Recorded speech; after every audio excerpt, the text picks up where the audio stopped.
Hello বন্ধুরা, কেমন আছো তোমরা সবাই? আশা করি খুব ভালো আছো। আমিও খুব ভালো আছি। তো এখন তো প্রায় সিজন চেঞ্জ হচ্ছে, একদিন বৃষ্টি একদিন গরম, ও এই রকম ওয়েদারের মধ্যে দিয়ে যাচ্ছে। এই যে শীতের শুরুতে আমাদের যাদের বাড়িতে ছোট বাচ্চা আছে, বাচ্চাদেরকে নিয়ে কিন্তু আমাদের অনেক চিন্তায় হয় যে কিভাবে বাচ্চাগুলোকে ভালো রাখবো, কিভাবে এই ওয়েদারের হাত থেকে, ঠান্ডা লাগার হাত থেকে ওদের ইমিউনিটি সিস্টেমটাকে ভালো রাখবো। তো সেই জন্যই আমি আমার মেয়ের কিভাবে কি যত্ন নিচ্ছি এটাই আজকে শেয়ার করব। তো সকালে উঠে ওকে আজকে আমি একটা বিস্কিট দিয়েছি, আর তার সাথে ওকে দিয়েছি দুটো আমন্ড বাদাম। তো ওটা রাতেই আমি জলে ভিজিয়ে রেখেছিলাম, সকালবেলা জাস্ট খোসাটাকে ছাড়িয়ে দিয়েছিলাম। তার আগে কিন্তু অবশ্যই ওকে কিন্তু আমি হালকা গরম জলও খাইয়ে রেখেছি। গরমকালটার সময় ওকে হয়তো আমি খাওয়াই না, তার বাদ বাকি মানে এই যে শীতকালটা যে এসেছে, আমি সবসময় চেষ্টা করি সকাল আর সন্ধ্যের টাইমটা হালকা গরম জল খাওয়ানোর। আর ওটা খেয়েও না, আর সকালে ঘুম থেকে উঠে যদি খালি পেটে, বাচ্চাই হোক আর বড়ই হোক, ওর যদি জলটা খায় খালি পেটে ভীষণ উপকার সব ক্ষেত্রে।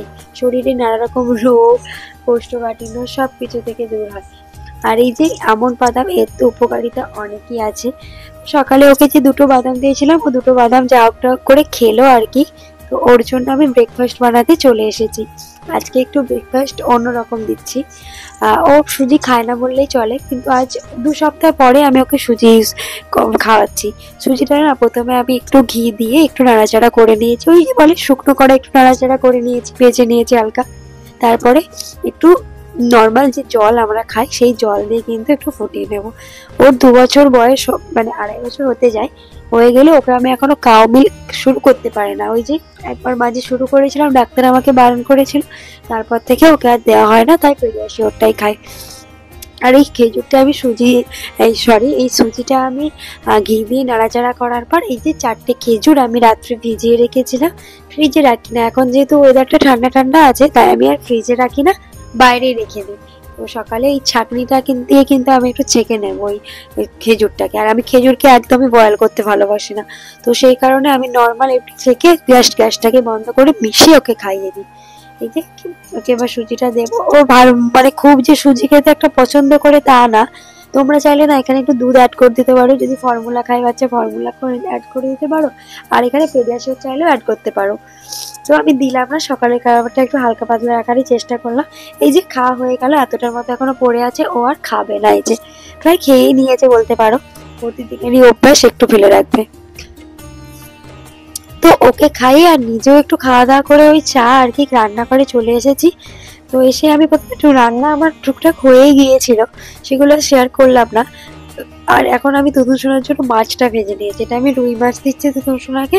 আর আজকে ভাবছি ওকে আমি একটু মাছের ঝোল বানিয়ে দিই। ও ঝোল জিনিসটা খুব একটা যে পছন্দ করে তা নয়, কিন্তু তবুও তো মাঝে মাঝে একটু আলাদা আলাদা চেঞ্জ করে দেওয়া যেতেই পারে। ও ডালটা খেতে একটু বেশি ভালোবাসে। তো মাছটাকে ভেজে রেখে দিয়ে ওর মধ্যে একটু রসুন কুচি আর একটু পাঁচফোড়ন আর তেজপাতা দিয়ে দিয়েছিলাম, আর একটাকে পেঁয়াজ কুচি একটু দিয়ে দিয়েছিলাম। তো এটাকে মোটামুটি ভাবে একটা ভেজে নেব। আর আলু পেঁপে আমি না কুকারে একটু সেদ্ধ করে নিয়েছি। আর আর কিছু আছে সবজি অ্যাড করিনি, তোমরা চাইলে আরো সবজি অ্যাড করতে পারো। সব দিন তো দেখো, বড় হোক আর বাচ্চাদেরও সব দিন তো সবজি হাবজি গাবজি খেতে ভালো লাগে না। তো আজকে শুধু আলু আর পেঁপেটাই দিয়েছি, এতে গাজরও এক এক সময় দিই, কখনো বীজ দিই। তো দিলাম না। আর আজকে না আমার বাড়িতে টমেটোটাও ছিল না, তো সেই কারণে আর টমেটোটা দিতে পারিনি। তো এই যে আলু আর পেঁপেটা একটু ওই জল থেকে তুলে নিয়ে, মানে সেদ্ধ করার পর আদা আর একটু জিরে দিয়ে, মানে জিরে গুঁড়ো দিয়ে, বাড়িতে বানানো জিরে গুঁড়ো দিয়ে আমি ওটাকে একটু প্রেসার কুক করে নিয়েছিলাম। আলু আর পেঁপেটাকে ওই 3 থেকে 4টের মতো সিটি দিয়েছিলাম। তারপরে আলুর জলটাই দিয়ে দিয়েছি, দিয়ে একটু কিছুক্ষণ টাইম ধরে ফুটতে দেবো। ওই যে বললাম মেয়ে ঝোল খেতে সেরকম পছন্দ করে না, আর ঝোলের মধ্যে যদি মাছকে ফোটাই মাছটা তো নরম হয়ে যায়, আরো পছন্দ করে না। তো একদম গ্যাসটাকে আমি অফ করেই কিন্তু একদম মাছটাকে ডুবিয়ে দেবো। দিয়ে অনেকদিন পর যেহেতু দিয়েছি না, সেই জন্য ও কিন্তু মাছের ঝোলটা বেশ তৃপ্তি করেই খেয়েছে। ওই যে অনেকদিন পরে দিয়েছি, অনেকদিন পর পর দিলে যে কোনো জিনিস যেটা না খেতে ইচ্ছে করবে সেটা, আর মাছের ঝোল হোক, এগুলো একটু গরম গরম খেতে ভালো লাগে, এই জন্য এই বাটিটাই রাখলাম, খাওয়ার সময় একটু আমি ওকে গরম করে দিতে পারি। আর এই দেখো মাঝে ওকে একটা আমি একটু মৌসুমী লেবুর জুস করে দিয়েছিলাম, আর মৌসুমী লেবুটা একটু টক টক লাগছিল, তাই আমি একটু এর মধ্যে কিন্তু তাল মিষ্টি অ্যাড করে দিয়েছিলাম। তো এই দেখো একদম ও খাওয়া দাওয়া হয়ে গেছে, এটা হচ্ছে একদম ঘুমোতে যাবে তার সময় জল খাচ্ছে ও। এই যে দেখো ঘুম থেকে উঠে পড়েছে, উঠে একটা ড্রেস চেঞ্জ করে দিয়েছিলাম, ও একটু বাইরের দিকে গিয়েছিল তো সেই কারণে ওই জন্য একটু ফুলাতা ড্রেস পরিয়ে দিয়েছিলাম। তো মুখটাকে ফ্রেশ করে ওকে প্রথমেই কিন্তু ঘুম থেকে তুলে ওই যে বলি গরম জল একটু হালকা হালকা খাওয়ানোর চেষ্টা করি, তো সেটাই খাওয়াচ্ছিলাম। আর ওর সাথে একটু খেলাধুলা করছিলাম, আজ একটু বেশি ঘুমিয়ে গেছে তাই একটু চোখ মুখটা দেখছো। আর এই যে আমার ফোন নিয়ে দুষ্টুমি শুরু হয়ে গেছে, ক্যামেরা দেখেছে মানে ওই জন্য একটু বেশি দুষ্টুমি করছে, ওই জন্য শুয়ে পড়ছে, নাহলে অন্যদিন নর্মাল যে হাতে জলটা দিয়ে দেবো না নিজে কিন্তু খেয়ে নেবে। আর এই যে দেখো আমার না মানে বাড়িতে যেটা মানে রাখি সবসময় এই যে বাদাম গুঁড়ো করে, সেটা একদম শেষ হয়ে গিয়েছিল, তাই আজকে একটু আমন্ড আর হচ্ছে আখরোট, তার সাথে একটু মাখানা আর একটু খেজুরকে গুঁড়ো মানে গুঁড়ো করে ড্রাই রোস্ট করে গুঁড়ো করে আমি কিন্তু ফ্রিজে রেখে দিই। ফ্রিজে প্রায় ওই এক সপ্তাহের মতো কিন্তু বেশ ভালোভাবে আমার চলে যায়, এইরকম পরিমাণে আমি করে রেখেছি। আর অবশ্যই কিন্তু আমি আমন্ডের না খোসাগুলো ছাড়িয়ে করি, বাচ্চারা আমন্ডের খোসাগুলো সেভাবে ডাইজেস্ট করতে পারে না, তো তোমরা চাইলে করতেই পারো। আমি এটা 10 মিনিট ভিজিয়ে রেখে খোসাটাকে ছাড়িয়ে তারপরে করি। আর এই যে মাখানাটাও আমি প্রথমে একটু নেড়ে ভালো করে শুকনো কড়াই নেড়ে চেড়ে প্রথমে কিন্তু অবশ্যই মাখানাটাকে আমি ভালো করে গ্রাইন্ড করে নিয়েছি, তারপরে কিন্তু আদার্স ওই যে আমন্ড বাদাম আখরোট এগুলো অ্যাড করব। একসাথে ভুলেও করতে যেও না, একদম বাজে হবে, সব জড়িয়ে যাবে, তেল তেল মতো বেরিয়ে যাবে, তবুও ভালো করে গুঁড়ানো যাবে না। তো একবারে আলাদা আলাদা করে একটু ঠান্ডা করে করে কিন্তু অবশ্যই করো, তাহলে জিনিসটাও খুব ভালো হবে। এবার আমি এই যে বাদামগুলো আছে না, এই বাদামগুলো আমি একটু আরেকটু কড়ার গ্যাসটা অফ করে কিন্তু শুকনো কড়ার মধ্যে আমি রেখে দিয়েছিলাম, দিয়ে দেখো সুন্দর একটা পাউডার ফ্লেমে এসে গেছে। এবার এটার মধ্যে আমি ওই যে খেজুরটা যে ছাড়িয়ে রেখেছি না, তো ওই 4-5টা মতো খেজুরকে আমি কিন্তু দিয়ে রেখে দিয়ে একদম সুন্দর করে একটা বানিয়ে ফ্রিজে রেখে দেবো। এবার কোনো কিছু খাবারের সাথে মিশিয়ে ধরো ওটসের সাথে বা একটু সুজি করলাম, সেখানে যদি আমি কলা বা খেজুর অ্যাড না করি, এটা দিয়ে দিলাম, সেটা আমার এটা খেলে বাচ্চাদের ইমিউনিটি পাওয়ারও বাড়ে, আর বাচ্চাদের যদি ডাইজেস্ট করতে পারে, আমার তো এটা আমার বেবি যেহেতু 2 বছর পেরিয়ে গেছে তাই এত কিছু দিয়ে আমি করেছি। তো তারপরে সন্ধে হতেই ওদের যেটা খায়, এখনো 160 ml এর মতো ফেডিয়াশিওর খায়, তার সাথে ওই 3 চামচ 3.5 চামচ জলে গুলেই দিই, গরম জলে। ওই যে বললাম কাউ মিল্ক খায় না, সেই কারণে আমাকে জলে গুলেই খাওয়াতে হয়।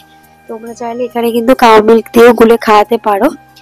তো ওটা খেয়ে আর কতক্ষণ পেট ভর্তি থাকবে, তো তার জন্য ওর জন্য আমি একটু টিফিন বানাবো। তো একটা তাওয়ার মধ্যে আমি একটু বাটার নিয়ে নিয়েছি, আর আজকে একটু ভাবলাম ওকে একটু ওটসের আমি একটু ছোট ছোট করে প্যানকেক বানিয়ে দিই। তো ওর জন্য ওটস আর একটু গাজর গ্রেট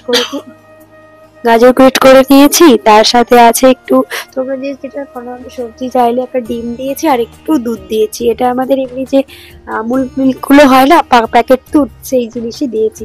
তো একটু আমি ভিজিয়ে রেখেছিলাম আর 2 চামচ ওটস দিয়েছি, বাস এরকম ছোট্ট ছোট্ট করে প্যানকেক বানিয়ে দেবো। ভীষণ মানে খেতে ভালোবাসে আমার এটা, আর পেটটাও অনেকক্ষণ মোটামুটি ভরে রাখে।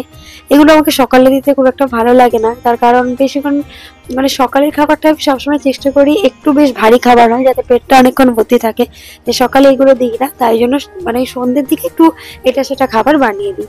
ও আটা নুডলস খায়, আমি অন্যদিন পরে কোনো ভিডিওতে শেয়ার করবো, আটা নুডলস পাস্তা খায়, সব দিন ধর সবটা শেয়ার করা হয়ে ওঠে না। সুজির প্যানকেক করে দিই, যেদিন যেমন। মুড়িও খায় এক একদিন, শুধু যে এইসব বানিয়ে খায় তা কিন্তু নয়, এক একদিন মুড়ি খায়, আলু সেদ্ধ মুড়ি খায়, নর্মাল সবকিছুই মোটামুটি খাওয়ানোর চেষ্টা করি। এছাড়া মাখানাকে যদি আমি বাটার দিয়ে একটু জাস্ট ফ্রাই করে দিই হালকা করে, সেটাও বেশ মানে খেয়ে নেয়। ডিম সেদ্ধ দিই, মানে প্রতিদিন আলাদা আলাদা থাকে। আর রাতে না আজকে আমাদের বাড়িতে একটু চিকেন হচ্ছে, তো ও না সেভাবে চিকেন খেতে ভালোবাসে না, তো ওর আর ওর দাদুর জন্য এই যে একই সাথে একটু চিকেন রান্না করে দিচ্ছি হালকা ভাবে, কড়াই নাড়াচাড়া করে কুকারে সিটি মেরে একদম হালকা। মোটামুটি চিকেন খেতে পারো, ঝোল হয়তো 1 পিস খাবে, আলু আর পেঁপেটা দিয়ে ভাতটা মাখিয়ে দেবো, খাবে, ব্যাস। তো বন্ধুরা আমার এই ভিডিওটা তোমাদের কেমন লেগেছে অবশ্যই কিন্তু জানাতে বা কমেন্টে একদম ভুলো না। আর তোমরা যদি এরকম মানে বাচ্চাদের ভিডিও দেখতে ভালোবাসো, অবশ্যই আমার চ্যানেলটিকে সাবস্ক্রাইব করে পাশে থেকো। আরো নতুন নতুন ভিডিও দেখতে চ্যানেলটিকে সাবস্ক্রাইব করে দিও, পাশে নোটিফিকেশন বেলটাও বাজিয়ে দিও একটু। আর এই যে আমার তুতুন সোনার ডিনার রেডি হয়ে গেছে। এই যে খাবারটা আমি সাজিয়ে গুছিয়ে নিয়েছি, জানি না ও কতটা খাবে, তো তবুও প্রতিদিন চেষ্টা করি ওর কাছে খাবারটা সুন্দরভাবে একটু প্রেজেন্ট করার, যাতে ওর খাবারটা দেখে ওর খাবারের প্রতি কিন্তু আগ্রহটা অনেক বেড়ে যায়। তো তাই তো, ঠিক বললাম তো? তো চলো আজকের ভিডিওটা এখানেই শেষ করছি। ভিডিওটা ভালো লাগলে অবশ্যই লাইক শেয়ার কমেন্ট করে দিও। তোমরা সবাই ভালো থেকো, সুস্থ থেকো। দেখা হচ্ছে তোমাদের সাথে আমার একটা নতুন ভিডিও নিয়ে।